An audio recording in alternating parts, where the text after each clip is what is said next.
네, 두 번째 구두 발표는 강원대학교 류병렬 님께서 주요 칸나비노이드의 신속 동시 분석 방법에 의한 대마 원료의 칸나비노이드 전환 특성이라는 주제에 대해서 발표를 해주시도록 하겠습니다. 네, 현장 발표이기 때문에 네, 참고하셔서 네, 질문 미리 이번에는 질문이 좀 들어왔으면 좋겠네요. 질문을 미리 준비해 주셨으면 좋겠습니다. 네, 발표 부탁드리겠습니다. 안녕하십니까. 강원대학교 류병열입니다.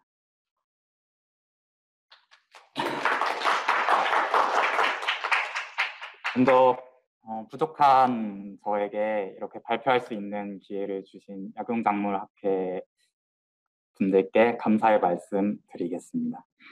제 연구 주제는 주요 칸나비노이드의 신속 동시 분석 방법에 의한 대마 원료의 칸나비노이드 전환 특성입니다. 먼저 대마는 한국에서는 아직까지는 좀 생소한 작물일 수도 있는데요.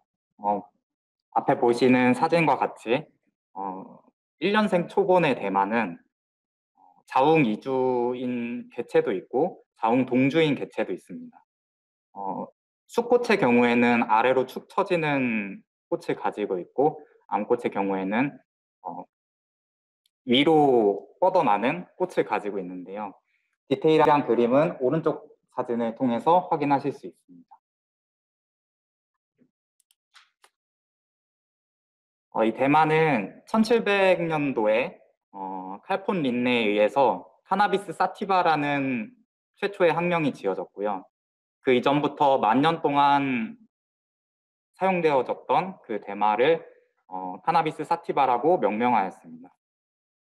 그 이후에 카나비스 인디카, 카나비스 루데랄리스라는 학명이 제시되었지만 지금까지도 이것들을 다른 종으로 봐야 될지 아니면 아종으로 봐야 될지 아니면 카나비스 사티바로 봐야 될지 아직까지도 논란이 조금 있는 상태고 보통 학술 연구에서 카나비스 사티바로 통일시를 하는 경향이 있기 때문에 저도 카나비스 사티바라고 명명을 하였습니다. 앞에 사진은 제가 직접 찍은 사진인데요. 여기에 암꽃에 보면은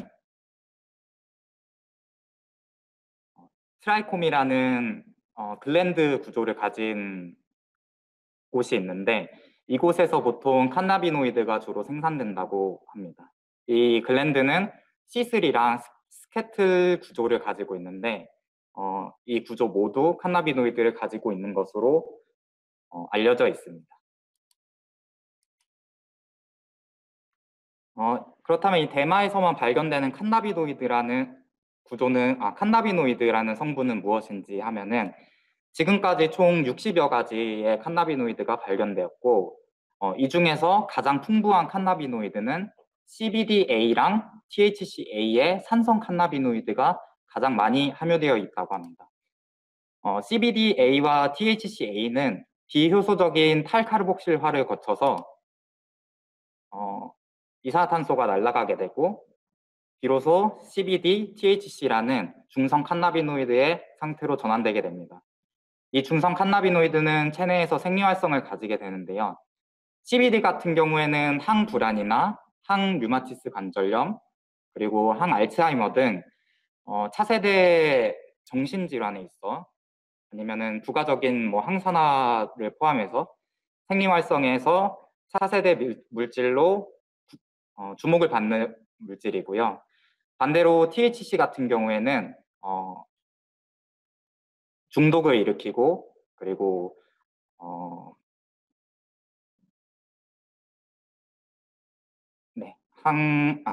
중독을 일으키고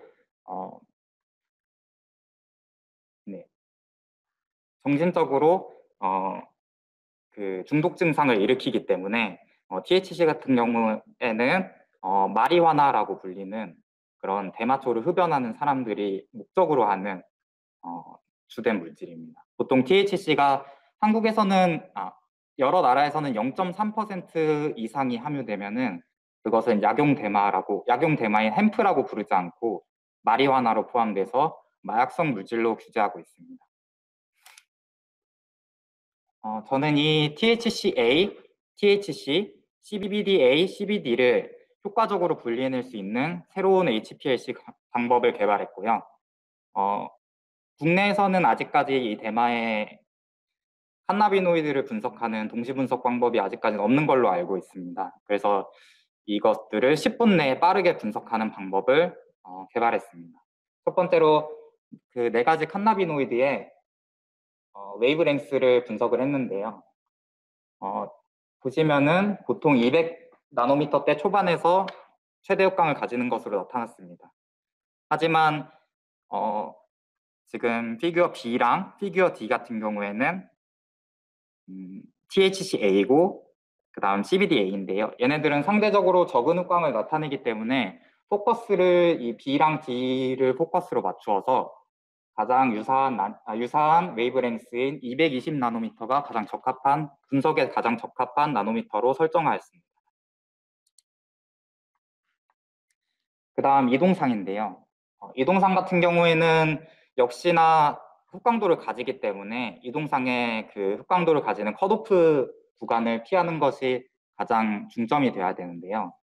아세토나이트릴과 물, 메탄올 이 3가지의 웨이브랭스를 측정한 결과 아세토나이트릴과 물에서는 220나노미터에서 흑광도를 보이지 않았지만 메탄올에서는 다소 높은 220나노미터에서 다소 높은 흑광도를 가지고 있기 때문에 분석의 감도에 영향을 미칠 수 있을 것이라 판단하여 수기용매는 물, 유기용매는 아세토나이트릴로 설정하여서 이동상의 조건을 확립했습니다. 그래서 아이소크레틱 방법으로 ACN 60%, ACN 70%, 80%, 90%로 용리를 한 결과 60%에는 40분이 지나도 마지막에 용출되어지는 THCA의 피크를 찾을 수 없었고, 그리고 80%에는 CBDA 피크가 스플리팅이라고 이렇게 피크가 2개로 분리되어서 나타나는 그런 결과를 보였습니다. 그리고 90%에서는 아래쪽 피크가 분리가 제대로 되지 않았기 때문에 저는 70%가 가장 메인이라고 생각하여 70% 조건으로 잡았습니다. 다음은 산성 칸나비노이드를 용출하기 위한 3가지 산을 비교를 해봤는데요. 이미 모의 실험으로 농도를 정해놓은 포르믹 애시드 0.1%, TFA 0.05%, 포스포릭 애시드 0.1%로 용리를 한 결과 포르믹 애시드와 TFA는 약간의 베이스라인 상승이 있었습니다. 하지만 포스포릭 애시드는 베이스라인 상승 없이 그대로 용리가 되는 모습을 보여주었는데요. 저희가 추후에 진행할 매스 분석이나 큐토프 분석에서 포스포릭 애시드는 사용을 할 수 없기에 이온화가 되지 않아서 사용할 수 없기에 베이스라인 상승이 적은 TFA 0.05%를 사용을 하였습니다. 이 각각의 산을 첨가한 것은 정량에 영향을 미치지 않는 수준이었기 때문에 3가지 중에 TFA를 골랐습니다. 그래서 컬럼 내에서 확산을 막기 위해서 이동상의 속도를 조절해주고 그 다음에 분석 과정 중에 디카르복실레이션이 일어나지 않기 위해서 오븐 템퍼레처도 조정을 해주고 나머지 조건들을 조정해준 결과 저희는 분석법을 확립할 수 있었고 ICH 가이드라인과 미국 약전을 통해서 밸리데이션을 5가지를 진행했습니다. 크게는 4가지인데요. 처음은 시스템 스터빌리티 테스트랑 그 다음에 선형성이랑 프리시션이랑 LOD, LOQ를 측정을 하였습니다. 그래서 결과는 다음과 같은데요. 시스템 스터빌리티 테스트 같은 경우에는 구반복으로 측정을 하였고 미국 약전을 토대로 결과를 분석한 결과 굉장히 높은 재현성을 보여줬고요. 그리고 이틀에 걸쳐서 프리시저 테스트를 한 결과 굉장히 좋은 안정성을 보여주었습니다.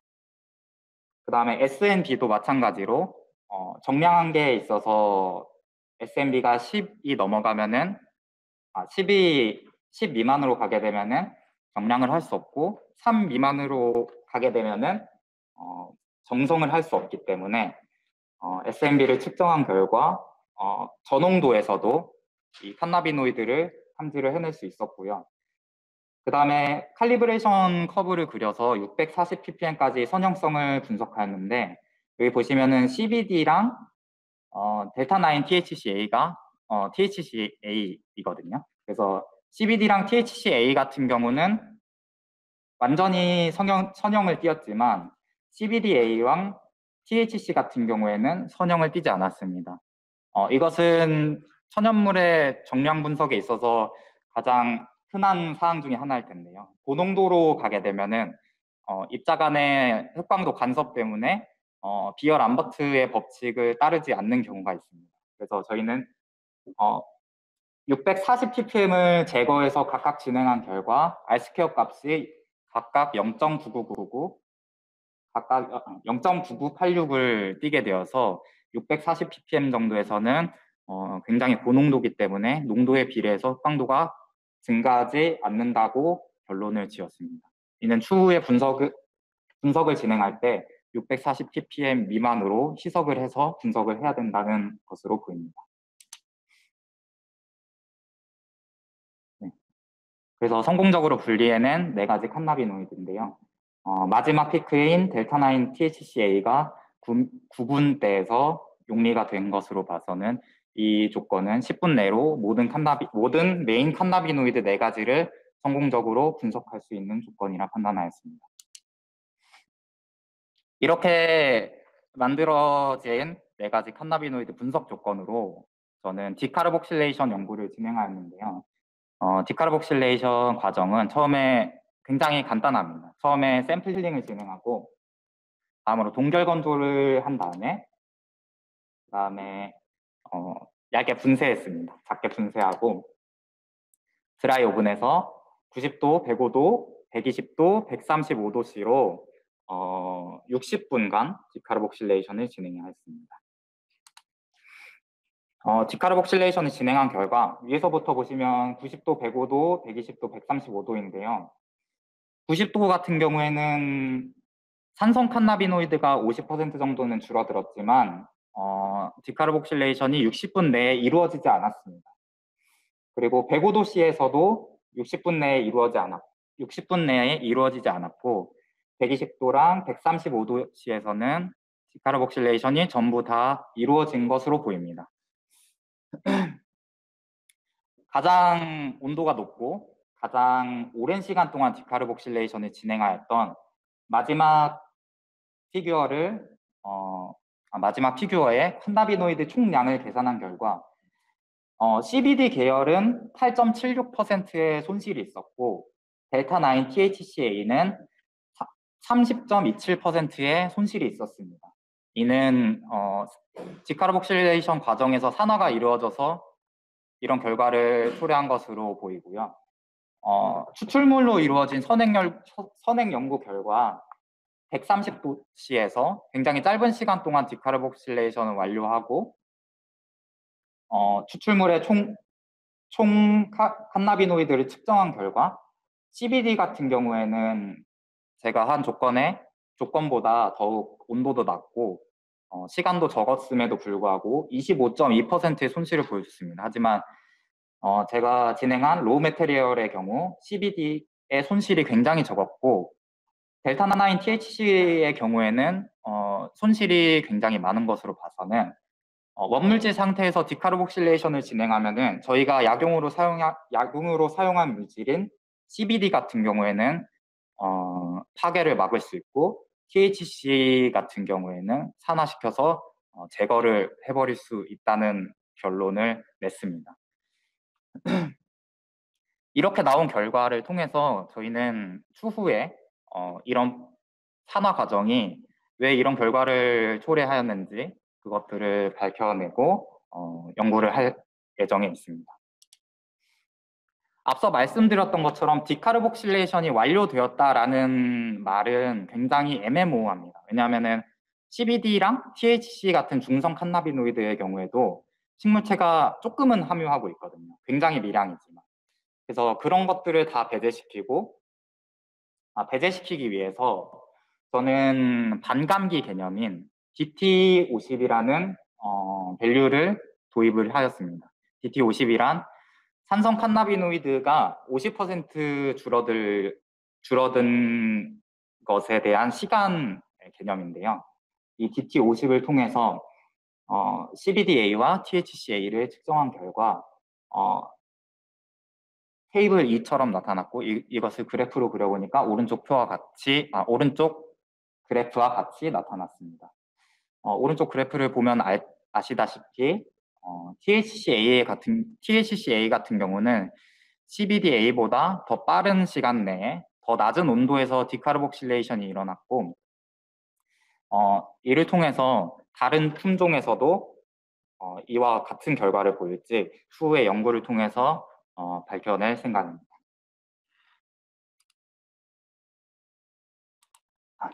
네, 감사합니다.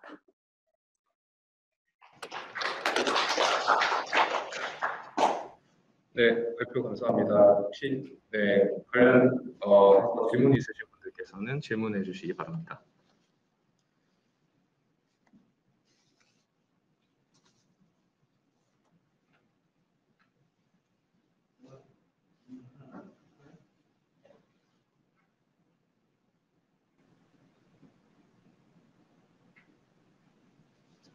유병열님 아주 특이한 연구 소재가지고 그동안의 연구를 아주 여유 있게 잘 해주신 것 같습니다. 그 테마 연구에 쓰였던 그 소재, 그 원료는, 그 자원은 어디서 채취를 하셨는지, 이 연구 결과가 좋아서 차후에 실용화되고 산업화될 때 그 똑같은 자원이 계속 유지가 되기 때문에 자원의 유지, 확보, 업그레이드하는 중요한 역할을 하니까 마침 해외에서는 그동안 대마 연구 결과가 산업화되고 있는데 우리나라는 그동안 규제가 부족하고 그러다가 최근에 이제 조금 풀리는 것 같습니다. 기양연구가 자원 수입을 해서 품종제가 없는 좋은 결과가 나올 것 같다.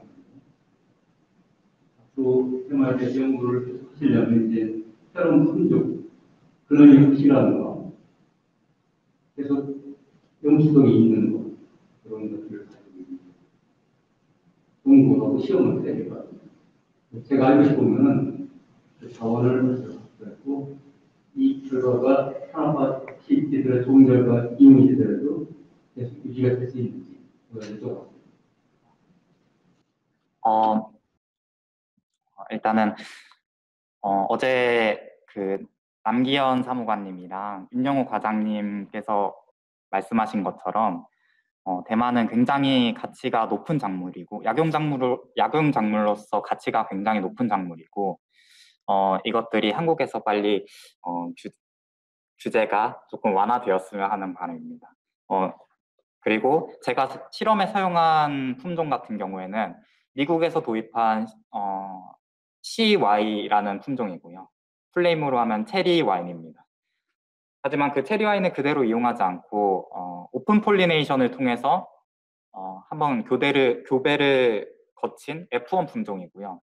이 중에서도 가장 CBD 함량이 높았던 5번째 품종을 사용하였고 CBD 함량은 국제적으로도 굉장히 높은 함량인 20%를 넘는 수준의 대마였습니다. 저희는 말씀하셨던 것처럼 품종 개발도 연구를 하고 있고 이 품종을 앞으로도 더 발전시켜서 더욱더 약용 성분이 높은 품종을 개발하고 있습니다. 잘 들었습니다. 지금 저는 사실은 이 CBD하고 THC 요 함량이 이제 사실은 앞으로 중요한 쟁점이 될 건데 저희는 사실은 품종 과정에서 THC가 높은 품종을 무조건 고를 일이 아니라는 갑자기 드네요. 만약에 생산 이후에 어떤 저희가 처리를 할 수 있다면 그 과정을 오히려 넣어가지고 표준화해서 제품화할 수 있겠다는 생각이 갑자기 들어서 굉장히 유익하게 들었습니다. 좋은 아이디어고요. 후속 연구를 꼭 좀 해주시기를 바라겠습니다. 그리고 한 가지 이제 궁금한 거 여쭤보겠는데, 지금 이제 주로 그 꽃에 많이 들어있기 때문에 꽃 가지고 지금 분석을 하신 거잖아요. 지금 아마 식품으로 종자하고 그 성숙된 그런 줄기나 이런 것들은 이용이 가능하게 되어 있죠. 지금. 네. 혹시 다른 부위는 어떤가요? 꽃 말고 다른 부위의 함량이 제가 궁금해서. 제가 육종을 하면서 전부 다 분석을 해봤습니다. 시드도 마찬가지고 뿌리도 마찬가지고 줄기랑 잎이랑 꽃까지 다 분석을 해본 결과 잎이랑 꽃은 규제가 되는 이유가 있더라고요. 굉장히 카나비노이드 함량이 높게 나왔고 그 중에서 꽃이 품종마다 다르겠지만 보통은 잎의 10배 이상 정도로 나왔던 것 같습니다. 그리고 줄기나 종자 그리고 뿌리 같은 경우에는 0.003% 이런 식으로 전체 카나비노이드 함량이 그런 식으로 나왔기 때문에 아무래도 그것은 유통이 되고 잎이랑 꽃은 규제가 되고 있는 것 같습니다.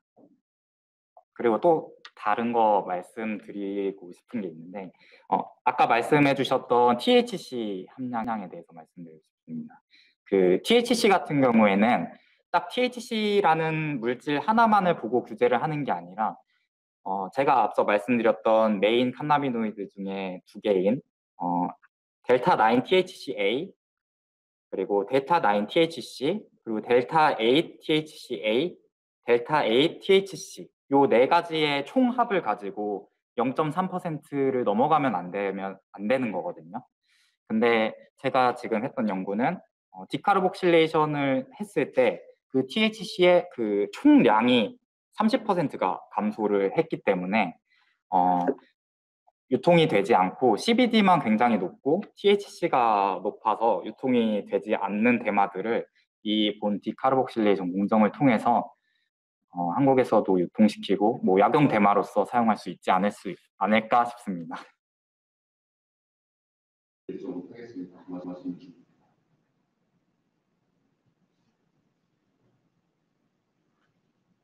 네, 더 질문이 없으시면 네, 발표를 마치도록 하겠습니다. 수고하셨습니다.